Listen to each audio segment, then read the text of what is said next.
Coming up on the Mindful Midlife Crisis. What happens when you go through like grief, especially, or even a traumatic event, is people want to help. In many ways, they don't know what to say or what to do. So they go into a support vacuum where they want to do something, but they just disappear. They end up doing nothing. And sometimes that's even worse. And in a sense, too, is they don't do any worse, or they come up and they say, well, Jason, if there's anything I can do, let me know. And again, that's putting the stress back on the griever. And I don't have emotional energy to tell you that I need this, this, and this because I'm managing so much. So telling me if there's anything I can do is really hard. And then saying I want to do something, but you don't do something is almost worse than just disappearing. And that becomes so hard, and it becomes even more lonely because you feel there's people around, but you're just sitting there. And what I felt, I was like in this bubble, and I was slowly walking through in slow motion of life. And I'm looking around and everybody's laughing and everybody's happy. But I was in this bubble where nobody could get to me and could help me.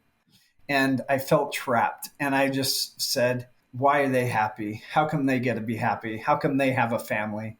It's such a lonely spot that doesn't allow, we don't know how to help people grieve. Either if we've gone through it, we can, but most people just don't know what to do or say.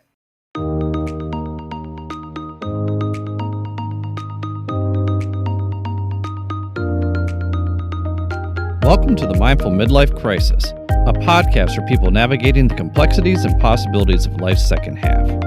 I'm your host, Billy Lahr, an educator, personal trainer, meditation teacher, and overthinker who talks to experts who specialize in social and emotional learning, communication, relationships, dating, parenting, finances, and inclusion, diversity, and equity, all in an effort to help us better reflect, learn, and grow so we can live a more purpose-filled life.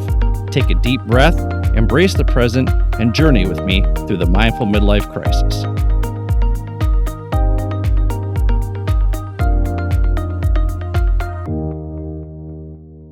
Our guest today is Jason Clawson. In 2018, Jason's life was flipped upside down after his wife, Valerie, was diagnosed with stage 4 colon cancer.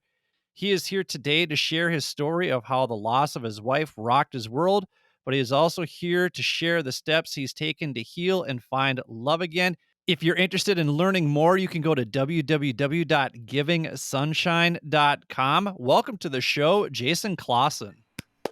Yay! Thanks for having me. I'm happy to be here. This is exciting. Yeah. You know, we had a really great conversation about a week ago, and people are like, wait, it's exciting for him to talk about his wife who he lost. It's like, no. When you listen to this story, like, it's an emotional story, but this idea of giving sunshine will really warm your heart because it really is a beautiful story. It's an emotional roller coaster, and I'm excited to have you here to talk about this. So I know that our listeners are really going to enjoy hearing from you too. But before we get into that, Jason, we like to ask our guests what 10 roles they play in their life. So what are 10 roles that you play in your life? The 10 roles I play in my life, man, that's hard to come up with all of them. But I'm a father. I'm a therapist. I'm a husband. I'm trying to remember all. I'm a coach. I'm a son. I'm a brother, caregiver, spiritual guide, healer, and motivator. And those are my roles that seem like I play quite often in my life. Well, yeah, and of the ones that you're looking forward to most in the second half of life, you put father first. So talk about, why is being a father something that you're looking forward to in the second half of life? I think because being a father in the past was hard and difficult, and trying to do the right thing at the right time, trying to be emotionally available for my sons, and trying to show up the way I want to. And I felt like the beginning of my life of being a father, I wore so many roles that it took away from me being emotionally present for my boys. And now that of what I went through and the events in my life that caused me to look at life differently and speak from my heart, be present, be intentional with my actions. Me showing up for a father is exciting because now I can emotionally connect with my boys on a regular basis because of the way that I'm going to show up and the way I've learned how to show up with going through a tragedy. So I'm looking forward to really strengthening my relationships with my boys and seeing where our relationship goes because I'm going to try and be there on a regular basis rather than I'm trying to do so much and then it's like, oh yeah, I have kids. Oh, I have to go to a game and being frustrated or texting on my phone at the game. No, it's being present and in the moment, enjoying those moments for what they are and taking away the event and the experience and the emotions that come with them. Well, and one of the things that we're going to discuss here is finding love again. And you put husband down as something that you're also looking forward to in the second half of life. So talk about why is that something that you're looking forward to? That makes me emotional because after I lost my wife to cancer, I never thought I know this is silly to say, but trying to find someone that I could emotionally connect with and be excited about life and someone that loves me for who I am. And I'm excited to be a husband because I connected with my sweetheart, Kirsten, who actually lost her husband to cancer. And together, we're able to share this story and this narrative of helping each other get through a traumatic and life altering event. And we can help each other become the best spouse, best husband, best wife possible because we've walked this difficult and hard path. And again, it's about being intentional. It's about being present when we need to. It's about not being fearful of talking about hard things.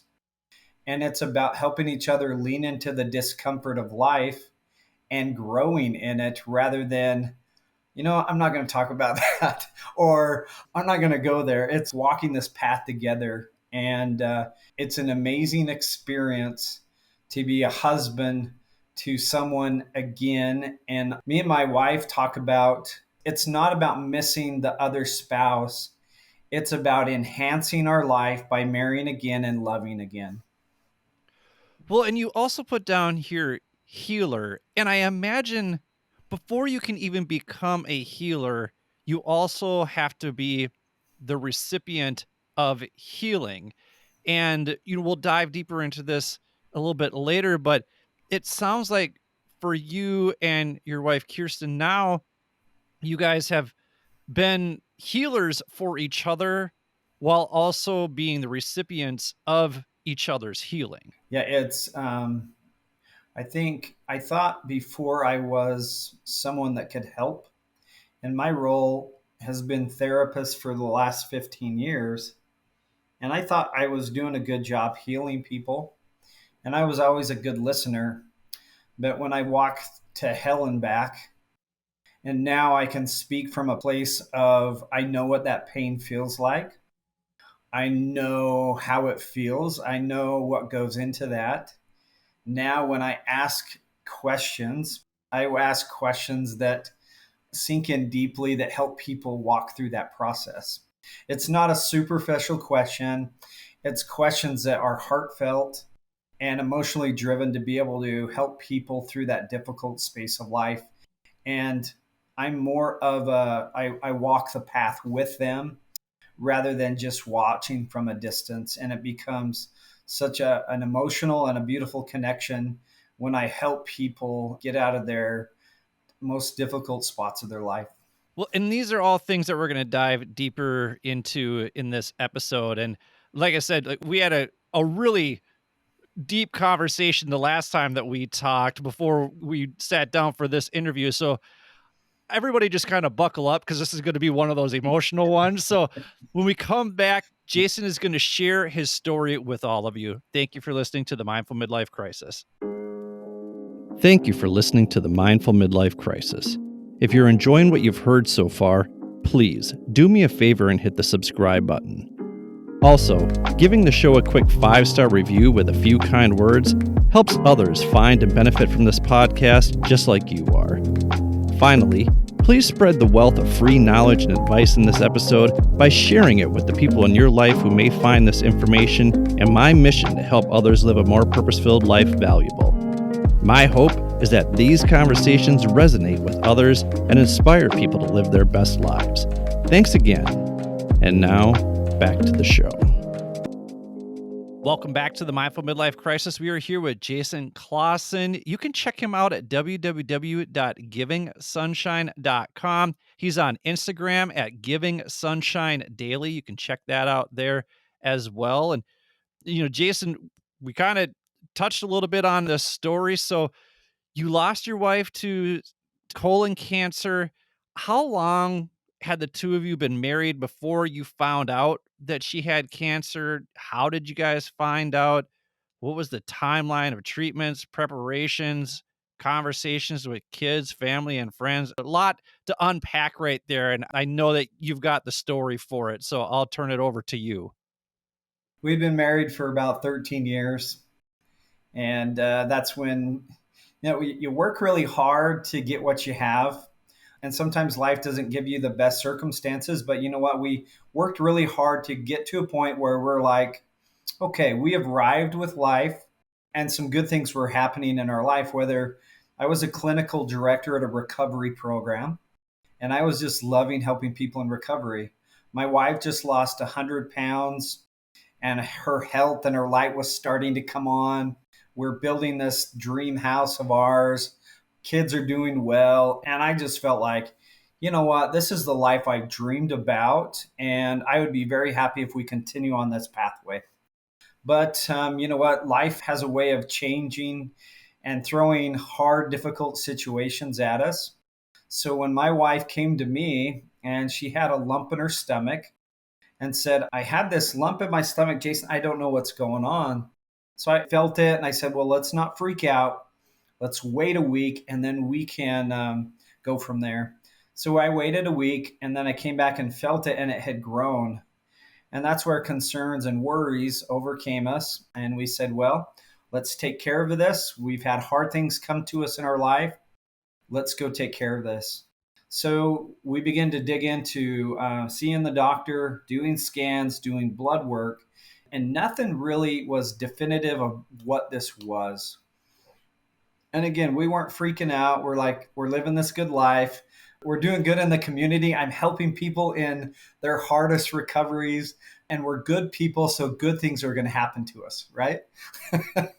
You think I'm investing in good behaviors and good deeds. I'm going to be rewarded for those. But one thing led to another where we couldn't figure this out, and we found ourselves at a hospital doing exploratory surgery. And that's where the doctor started to open my wife and kind of look around to see what was going on and doing a partial hysterectomy. And then that's where she found life-changing news. And then I remember her coming back into the recovery room where we're waiting on pins and needles of what this is about. My in-laws were there, my sister, her best friend were there. And I remember the doctor looked at me and said, Jason, I am so sorry. Well, it still gets to me today. Your wife has stage 4 colon cancer. And I remember just stunned of like, what? What am I supposed to do with this? Like, and all of a sudden, all these thoughts begin to race my head. And like, how am I going to pay for this? How am I going to tell my boys that mom has cancer? How are we going to fight this? Like, what are we going to do? And we just wept because we knew our life was going to be forever altered from that point forward. And I realized I could never go back to the way my life was, even though I wanted and I longed for my life before, my life was going to be altered. And we went back to where my wife was, and she was waking up. And we told her the news, and she began to weep. And we're in the room just weeping and just trying to say, why do we deserve this? And just scratching our head with all these questions. And I remember the doctor leaving, and I wasn't done with the doctor. I said, I want some questions, I want some help. And I ran down the hallway and I said, Doctor, you need to help me. Like, I don't know what to do. How are we going to pay for this? What are the lifespan? And I just started to pepper this doctor with questions. And she paused. She said, hold on, Jason. And she goes, Jason, you'll get through this. And then the phrase that has forever altered me and the way I lived my life, she said, Jason, cancer has a way of enhancing your life. And I did not want to hear that. I did not want my life to be enhanced. My life was fine. And I thought, Billy, how dare the doctor deliver this to me when I was in such a vulnerable spot and I was just emotionally drained, saying, I need your help. I don't need to know that this is going to enhance my life. And I just remember I was being angry at the doctor, angry at God, angry at our situation.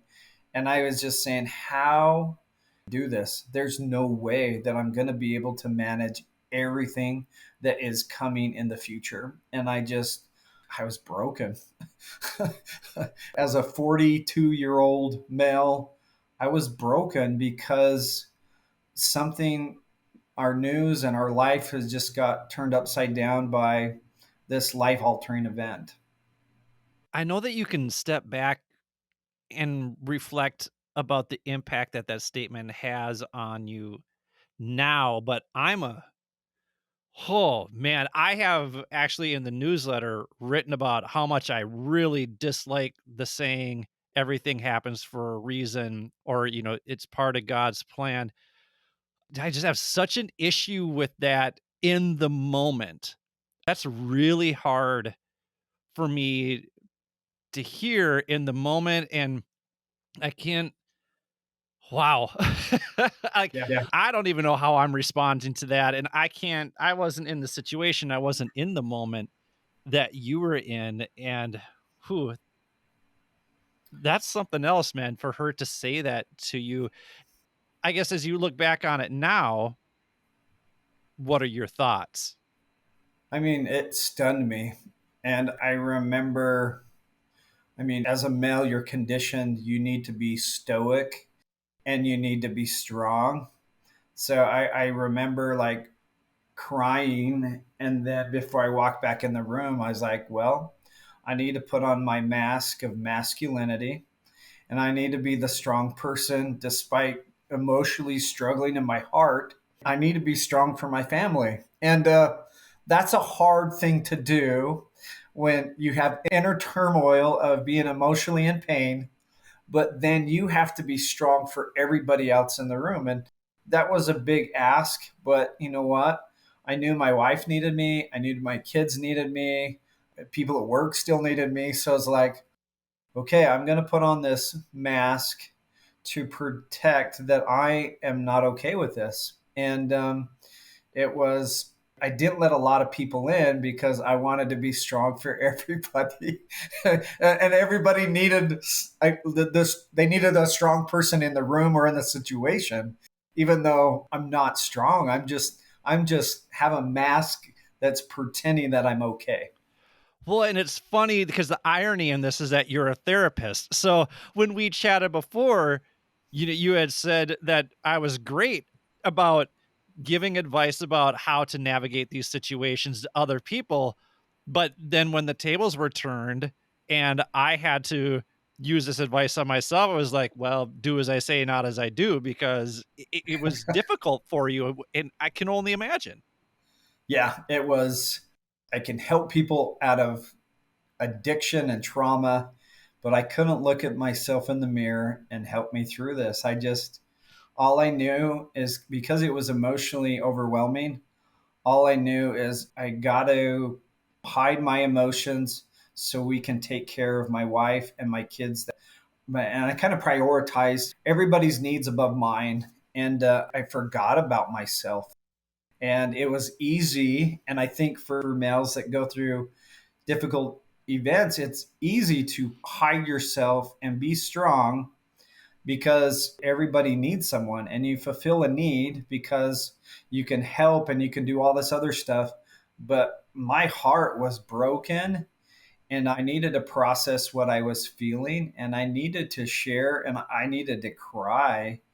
And the only time that I found myself available to cry was as I would help my wife be comfortable, tuck her into bed, help take her medication, help take care of the kids, feed them, make sure everything's done in the house. And then I would just lay at night on the couch. And that's where I just scroll on my phone. And that's where I was just like, nobody's around. And that's where I gave myself an opportunity to cry. And I just would cry myself to sleep. And then after I would just fall asleep from pure exhaustion, physically and emotionally. And then I would get back on, I'd wake up, I'd grab my mask and I'd put it on. I was like, I'm going to be strong for everybody else. And that was just my pattern to be able to get through this hard time. But that is hard to do for a long period of time because I've noticed, and as I look back on this, there was little cracks that were starting to show up in me and the way I was handling situations. So in a sense, I thought I was protecting and hiding myself, but there was little moments where it was starting to crack and I was like, I'm not letting this out. I'm not showing a weakness. I'm going to be strong through the whole thing. Well, and you talked about the support vacuum the last time that we Oh talked. yeah. What do you mean by that? The support vacuum of family and friends? What happens when you go through like grief, especially, or even a traumatic event, is people want to help. In many ways, they don't know what to say or what to do. So they go into a support vacuum where they want to do something, but they just disappear. They end up doing nothing. And sometimes that's even worse. And in a sense too is they don't do any worse or they come up and they say, well, Jason, if there's anything I can do, let me know. And again, that's putting the stress back on the griever, and I don't have emotional energy to tell you that I need this and this because I'm managing so much. So telling me if there's anything I can do is really hard. And then saying I want to do something, but you don't do something is almost worse than just disappearing. And that becomes so hard and it becomes even more lonely because you feel there's people around, but you're just sitting there. And what I felt, I was like in this bubble and I was slowly walking through in slow motion of life. And I'm looking around and everybody's laughing and everybody's happy. But I was in this bubble where nobody could get to me and could help me. And I felt trapped. And I just said, why are they happy? How come they get to be happy? How come they have a family? It's such a lonely spot that doesn't allow, we don't know how to help people grieve. Either if we've gone through it, we can, but most people just don't know what to do or say. Yeah, we touched on that a little bit with Tandra Rutledge in episode 22 if people want to go check that out. And we also touched on it in, I believe it's episode 46 with Michael Mosher. And, easiest thing to ask, I think, is you good? And I mean, just a real short check in, like, you good? And you're right, asking that question, what do you need? I know that I've asked it. I know that I've asked it. And the way you phrase it is you're right. It does put stress on the griever because it's like, oh wait, now I'm asking them to tell me what they need. They might not even know what Yep. they need, that kind of thing. So I think just that simple, you good, that sort of thing. I think just knowing that maybe you can just check in and they know that, hey, I'm here in case you want to talk, that kind of thing. I was gonna say, I Go. remember. I mean, I would go to church, and deep down inside, I was hoping that someone would see through my mask. And but I got so good when people would come up and say, "Hey, are you good? Hey, do you need anything?" And I got really good if people weren't really invested or didn't care, I could say the right thing to move them on because I wasn't interested in opening up my heart to someone that was going to not do very much or just walk away. It wasn't fair to me. So when people would sit there and say, "How are you really doing, Jason? How are you feeling?" And they would just ask questions where I couldn't shake them, then I gave me permission. I can trust this person and I can open up. And that's the person I want to start helping me through this journey. So, and for a male, it's harder to get them to open up. But I was waiting for someone to just ask the hard questions so that I could start my journey. I was starting to get ready because my pain of holding on was worse than the pain of opening up. Well, here might be a hard question to answer right here. When we talked to cancer survivor Joy Huber, I think that's episode 45, it's right around in there. She talked about confronting mortality. And so, how did your wife confront mortality? How did you confront your wife's mortality at that time? It's a great question. Uh, because despite everything that we did, we never got good news of my wife's treatment. And we're positive, uplifting people. We wanted the very best, but despite our hard circumstances, we do the tests, and the doctors would say, "Sorry, things are getting better." So that got really hard towards the end of my wife's life because I remember laying in our bed and having this conversation, and she said, "Well, Jay, this sucks. It's not fair. Life sucks." And then I think her perspective changed where she said, "Well, maybe this is God's will for us." And I said, "No, it's not. This isn't fair." And I said, "It's not fair to have to let you go because of God's will." And that was a hard pill to wrap my head around. And I don't think I really understood God's will until she passed away. And then I began to ask God the right questions where I said, what can I learn from this? Or what do I need to grow from this?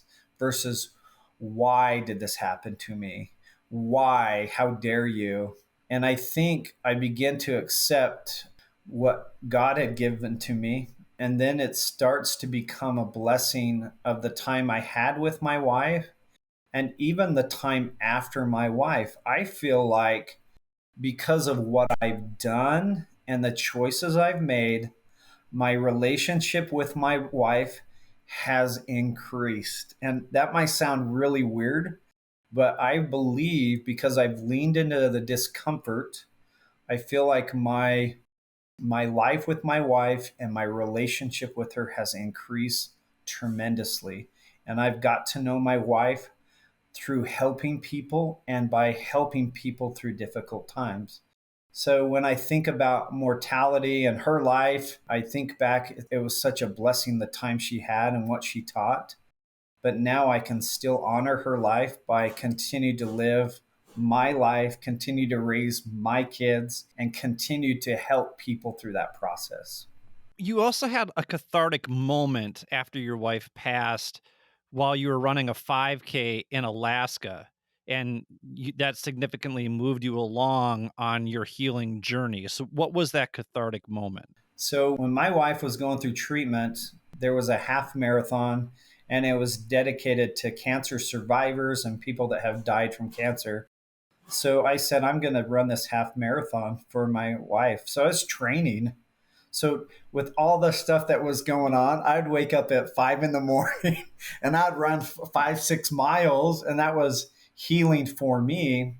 But there was a week before the race, she passed away. And I just said, I'm done. I'm done. Like I'm not running. People said, come run the race. And I was like, I'm done. I'm not doing it. And I remember holding that onto those emotions, and that just sat with me until I was up in Alaska visiting my sister. And my sister said, hey, they're running a race. Do you want to run? And I said, that'd be kind of nice. And then she came to me and she says, hey, if you run this race, here's a bracelet that says, be like Val. And that was the bracelet that we wore as we were fighting cancer. So I said, you know what? I'm going to run this race for my wife. So I put it on and I got ready for this race. And I started off and I wasn't ready to run the race. But as I was running, I remember moments where I was able to talk to my wife. And when it was hard, I said, this is for you. And it became a therapeutic process throughout the whole race. But I remember the significant point in the race is when I got to the end, my boys came out at the end of the race about 300 yards, and they ran the race with me to the finish line. And this was so amazing that I was able to finish this race with my boys. But the thing that I didn't realize is when you go through trauma, your body holds on to these memories and emotions. So when I finished this race, my brother came up to me and I was a little bit emotional, and he hugged me and he says, I am so proud of you. And that moment activated some of the emotions that I've been holding on for years. And I just sobbed and I just said, I miss her tremendously. I miss her. And I just sobbed out some of those grief and those emotions that just came. And my sister came over and she hugged me. And we had this moment of healing that allowed me to let go of some of those emotions. And I was able to finish what I had dedicated to my wife. And it becomes such a healing process. And I was able to start to move on with parts of my life because I was willing to run that race. And it sounds like you and your boys were able to continue processing those emotions through service. So, what service projects did you guys get involved with? The service project that transformed us was, again, when my wife was going through treatment, someone brought over to our house a yellow basket full of like coloring books and yellow treats and yellow fun stuff. And I remember on a hard day, these friends showed up to us. And I remember my boys were happy. We were going through it, and my wife smiled. And I remember that moment. It's like, that is a moment I will never forget because it was a happy moment despite treatment. So I remember thinking, me and my boys were going through such a hard time. I was like, we need to recreate that. We need to serve and give back to people. And I think many people, when you go through a hard event, you stay here near your pain and you focus on your pain. But what I was able to teach my boys is giving us an emotional break, an emotional timeout by serving another person is so healing. So what we did is we had a lemonade stand, and we wanted to raise $100 and make these baskets for people. And by the time the lemonade stand was done, we had $1,500 ready to build these sunshine baskets, and we were going to begin deliver them to people in need. And my boys began to start looking for yellow things everywhere they went. And I think this process allowed them to, instead of look for painful and sad, they begin to look for bright and happy things to go towards someone else. So every time they looked for a yellow thing, it actually brought them peace and a break. They weren't feeling and focusing on the pain. So it gave them emotional timeout. And then we begin to show up to people's houses and we begin to deliver these to people and say, it sucks, but we're here for you and we want you to get better. And my boys and me became closer because we weren't focused on our pain. We were focusing on helping others get through that process. So, how did you not get sucked in to the emotion that the family was experiencing so that it still felt healing to you? Because I imagine if you're looking at the family and you're seeing them go through it, that it might drum up these emotions, but it doesn't sound like it did that. It actually sounded like this was part of the healing process. So, how do you separate that? How do you not get sucked in like a tractor beam of emotion? Yeah, that's a great point because it's easy to do because you want to help so badly. And sometimes you compromise your own emotions and your own time. So, the way that we were able to do that is when we would go deliver these baskets, we invited a friend that was connected to the story and connected to this family. And so we could show up and we could deliver this basket and this story of hope. But in order for us to separate it, this person that's in their life that got us connected becomes the emotional support for that person. And so it was kind of a buffer for us to help. And when they begin to open up and share, we can invite them into that conversation or we can refer back to them. Because what I wanted to do is when we left, we wanted someone to be a part of their team to help them through that rather than me trying to do more than I can handle. This family or this support person can provide emotional, physical, spiritual strength. And that's as how we didn't get wrapped up into the emotion. And that's how we didn't get emotionally exhausted, is because that was the role of this family and this individual rather than us trying to do everything. Well, it sounds like your sons had a different service project in mind for you. So, what we're going to do is we're going to take a quick break. And then when we come back, we're going to talk about Jason's continued journey towards healing and finding love. Thank you for listening to the Mindful Midlife Crisis. Thank you for listening to the Mindful Midlife Crisis. New episodes come out every Wednesday to help you get over the midweek hump. If you'd like to contact me, or if you have suggestions about what you'd like to hear on the show, visit www.mindfulmidlifecrisis.com and click Contact Us. While you're there, don't forget to sign up for the newsletter. You can also click on the show notes for links to the articles and resources we reference throughout the show. If you want to check out my worldly adventures, follow me on Instagram at mindful_midlife_crisis. My hope is that my trials, tribulations, and successes will inspire you to take intentional action to live a more purpose-filled life. And while you're at it, remember to show yourself some love every now and then, too. Thanks again. And now, back to the show. Welcome back to the Mindful Midlife Crisis. We are here with Jason Clawson. He is sharing his story of love lost. His wife passed away from colon cancer. He's here today sharing a story about what steps he took to heal and how he found love again. You can check out Jason at www.givingsunshine.com. He's also on Instagram, Giving Sunshine Daily. And Jason, you've talked about the important role that your sons play in your life.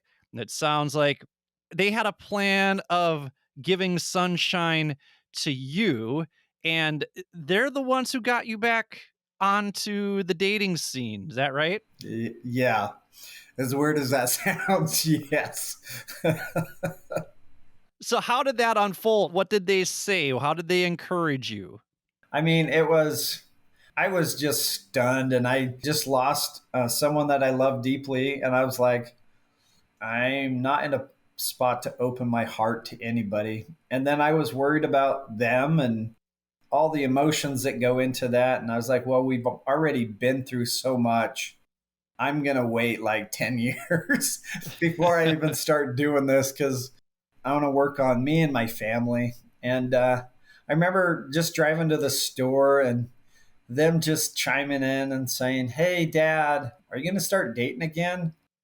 And I remember them saying, "Because we really want a mom." And I remember saying something like, "That's great. I'm glad you want a mom, but I want a wife, but it's going to take some time." And I remember just conversations. Hey, do you want to date? Like, what's going? And I thought it was just funny that my boys, who were, let's see, two boys, they were 8 and 13. So they were asking these questions. And I remember my son just kept bugging me and saying, "Hey, Dad, have you heard about online dating apps?" And I would just like dismiss it every time because I wasn't ready. And I remember my son says, "Hey, when you're ready, Dad, I want to help you." And so one night I just said, "Okay." We downloaded the app and he filled out my online profile. And I thought, is this really happening? Is this really happening that my 13-year-old son is helping their 43-year-old dad into the new world of dating? And we set up a profile, and that's where it began to, I guess, started to see what it felt like to open up my heart. And interesting experiences, I got to a point where I went on a date, and I just remember just going and seeing what the world was going to be like. And my first date, I just talked about my my wife that died, and that was it. I just like poured out my heart, and I just like, this is kind of weird that I'm on a date, but I'm talking about my deceased spouse, and I felt, I don't think I'm ready, but I need to talk. I need to find people to talk to. And this just went on for a period of time, and I just remember my boys just saying, "Dad, we want a mom. Um, we really want a mom." And that just pricked my heart, and I knew that I need to work on myself so that I can attract someone that I want in my life and in my boy's life. So I just began on a journey of just working on myself, physically, emotionally, spiritually, and began working on me so that I can put myself in a position to start dating. And the ironic thing, Billy, is a year ago tomorrow is when me and my wife swiped right and connected on social media on tomorrow. We call it Swipe Right Day. Oh, that's a cute anniversary. I like that. I Yeah, like that. it's where we got connected for the first time, and we knew about each other through a support group online, but that's where we connected. And I'm so old school. We were texting back and forth, and I just said, "Hey, I don't like texting. Can I just call you?" And I remember calling her, and we talked for 3 straight hours. That was the beginning of our relationship and our connection. And we talked, and we quickly realized we were in a position where we're open to talk about our other spouse like they were still a part of our life. And that helped the growing process tremendously. So it wasn't something we were fearful, it wasn't something that we were scared about. We talked about it openly, and it began to grow our relationship. And I think the hard part is we quickly got connected, and we felt like we were a really good match. But then I was worried about my boys, and I was like, how am I going to bring this girl in my life? And I think for some crazy reason, my boys were more ready than I was. And I remember driving home and my son saying, "How's your girlfriend?" And I said, "She's good." And he goes, "Well, Dad, if she's your girlfriend, how come she doesn't come over to the house? And how come she doesn't come hang out with us?" And I remember in that moment saying, "My boys are ready to have a mom." And I called her up and I says, "You need to come over." I think it was the next day or day. And they were ready to accept and have a mom into their life because they've been missing a mother figure for so long, that they wanted that connection and they wanted something that I couldn't provide differently. And they wanted to connect to someone as a mother. And I thought that was really amazing. And that them saying that and them doing those things expedited our relationship because we knew they were ready and we knew that they were open and willing to have Kirsten in their life. And it just became so amazing to be a part of. Even though we kept saying, "Are the boys ready? I'm scared. I'm nervous." We would have these conversations, but from what they said and their behaviors, it invited us to go to the next step, to have this amazing relationship that we continue to build and continue to strengthen, even though we lost our spouses and been through awful, awful circumstances. Together, we are able to help each other regardless of what we go through now. Well, and you initially met prior to that through a Facebook grief group. So you kind of sort of knew each other from that. Uh huh. So I imagine that just added to the comfort of, okay, like I've been on past dates and I've spilled my guts about my wife who passed away to people who have no idea what this is like. And now there's this someone, hey, wait, I know you from this group and we kind of have this shared experience. So now I still need to talk about this, but it's nice that you understand it because you've been through it too. And Yeah. I imagine it was very effortless to have a 3 hour conversation the first time you talked. Yeah. I mean, the ironic thing, obviously, we would see each other post. Here's the ironic thing that my wife just told me not too long ago. She wasn't ready to jump into things and she was hesitant about opening up and talking. And she said she joined this support group and she was worried about who was on there and the type of people that were on here talking. And the ironic thing is, I was the first post that she saw on this support group. And she says, "Okay, I can do this. I can open up my heart and I can begin to talk." So that's what's so ironic about this is she was so hesitant to jump in, but when she jumped in, I was in a spot where I was open and vulnerable, and it invited someone who was also vulnerable and open to work together. Was there any reservations about bringing in someone new that you're dating when it comes to like what your wife who deceased her family might think? Did that ever play a part? Did you have a conversation with them and just say, hey, I just want you to know, because if their grandparents, if their aunts, their uncles, they're invested in it too? Or does that not really play a role because they're your kids and it's your happiness? You know what? It's people have experiences across the spectrum. And if we talk about my wife, her experience are so much different than my in-laws. My in-laws have been pretty amazing, and I think they honestly should teach how to go through that process. They were always checking on me, helping me through this process, and they would mention, "Hey, are you going to start dating again?" So they respected me emotionally and they just wanted me to be happy. But they understood in order for me to be happy, I probably needed to date again and I needed to connect with some people. And throughout the whole process, they have been so supportive, so happy, and so accepting of Kirsten. And even to this day, they talk about Kirsten as if she's their family, their sister-in-law. Like there's no differences. They just say we're so excited for you and the boys.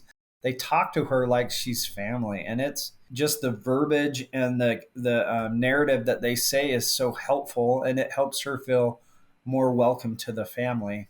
And it's just been so easy to connect with the family. On her other end, where her deceased husband, they've gone through multiple losses of their kids to cancer, and I've only met the father once, and they're struggling with it, and they feel like me marrying Kirsten is like they're pulling her away from the family rather than seeing it as an addition to enhance the family. So we have two polar opposites of what's happening with her family and my family that we compare to. And it's sad to see on one end, but on the other end, Kirsten's like, what is wrong with your in-laws? They invite us to everything. They think I'm family. Like, don't they know I'm not their family? So it's weird to contrast, but very hard for Kirsten. She wants a relationship. She does things to try to keep that relationship, but they're not ready, and that's what's hard for her. Well, the two of you just found out some pretty exciting news recently, correct? Yes, So, what would you like to share with our listening audience? I will just start off by saying God works in mysterious ways. And here's the mysterious ways. So Kirsten is she's in her 40s. She's never had children. She was married for 4 years to her husband that had two girls.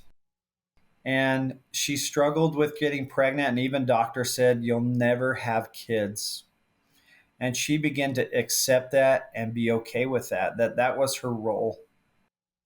And even my history with my wife, Valerie, we struggled to get pregnant, and we had to do in vitro, where we help use the doctor to help us get pregnant.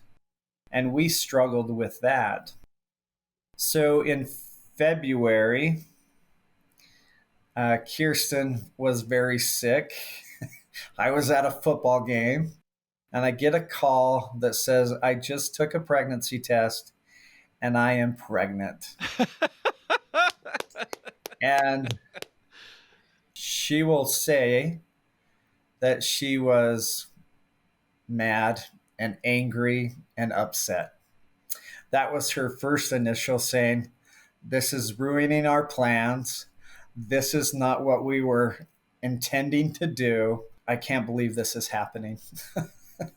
So we've gone through so many emotions to be able to figure out what we're going to do with it, and what we're going to do with the news, and how we accept it. And we realize it's such a miracle to be able to have this be a part of our life. And even my youngest son, he was sitting on the couch one day, and my wife walked in and he's crying, and he just said, I am so excited to be an older brother. I never thought I would be an older brother. And it's just amazing to be a part of that. And we never anticipated being parents older on. And people are joking and saying at our graduation, her friends are going to say, hey, did you bring your grandparents to the graduation? It's just like, but you know what? It's our journey. It's our miracle. It's part of our story that makes it so amazing and so beautiful to be a part of, where our traumatic events have led us to each other. And now we can enjoy the first that we've never had, where Kirsten's never had kids and I've never had a girl. And together we were able to help each other. And the amazing miracle, too, is to think about this sweet girl that's coming to our family probably has met both of our spouses and have helped us prepare for this. And just amazing thing. And now we can say God is good. God has a plan and to help us get through this. And it's going to be a blessing for both of us and for everybody in our family. I'll tell you that your boys know how to pull the heartstrings here. So I'm going to get you out on this, Jason. You're doing this organization called Giving Sunshine. You have a website called Giving Sunshine. What is this? So, Giving Sunshine is when my wife passed away and I was trying to grieve and get through that. Despite the circumstances of being a therapist and helping people, I couldn't help myself. And I look for resources to help me through grief and cancer. There's not a lot out there. So, in a sense, Giving Sunshine is a grief box, a box dedicated to help people through grief, through cancer diagnosis, through depression and anxiety. So, it gives you the resources to help you walk the path to be happy and healthy, to get connected to your community, and pull you out of that difficult spot so you don't have to suffer alone. One of my favorite tools in there are support cards. And these support cards, and we talked about this earlier about not knowing what to say at the right time. These support cards, you hand it to your person that is supporting you through the grief, and it tells you what to say. It tells you what to text or what to say that grieving person so you know and do the right thing to help them through that trauma. So in a sense, you become their biggest support, but you just almost have a script to what to say and what to do. And it helps pull them and get them into an emotional stable spot sooner than them just sitting and suffering in silence. And that's what's so amazing is my pain has inspired us to do this box. And now we've delivered boxes in 45 states and in 4 different countries. And I'm able to help so many people in the process and share my story and share the spirit of my wife. And we continue to help people heal through the process. Well, if you're listening out there and you want to learn how to give some sunshine and spread it out to the world, go to www.givingsunshine.com. Follow Jason on Instagram at Giving Sunshine Daily. Jason, thank you so much for sharing your story, your journey from grief to love and happiness. Really appreciate the candid conversation. Thank you. It's been a pleasure. So for Jason, this is Billy. Thank you for listening to the Mindful Midlife Crisis. May you feel happy, healthy, and loved. Take care, friends. Thank you for taking the time to listen to the Mindful Midlife Crisis podcast. We hope you enjoyed this week's episode. If this episode resonates with you, please share it with your family and friends. We will do our best to put out new content every Wednesday to get you over the midweek hump. If you want episodes to be downloaded automatically to your phone each week, all you need to do is hit the checkmark, subscribe, like, or follow button, depending on what podcast format you're using. While you're at it, feel free to leave our show a quick 5-star review with a few kind words so more people like you can easily find our show. If you're really enjoying the show and you want to help us out, feel free to make a donation to www.buymeacoffee.com/MMC podcast. That's www.buymeacoffee.com/MMC podcast. You can also access the link in our show notes. We use the money from these donations to pay whatever expenses we incur from producing the show, but ultimately, we record this show for you. So if you keep listening, we'll keep recording and releasing new episodes each week regardless. If you'd like to contact us, or if you have suggestions about what you'd like us to discuss on future episodes, feel free to email us at mindfulmidlifecrisis@gmail.com or follow us on Instagram at mindful_midlife_crisis. Be sure to check out the show notes for links to the articles and resources we reference throughout the show. Thanks again for listening. May you feel happy, healthy, and loved.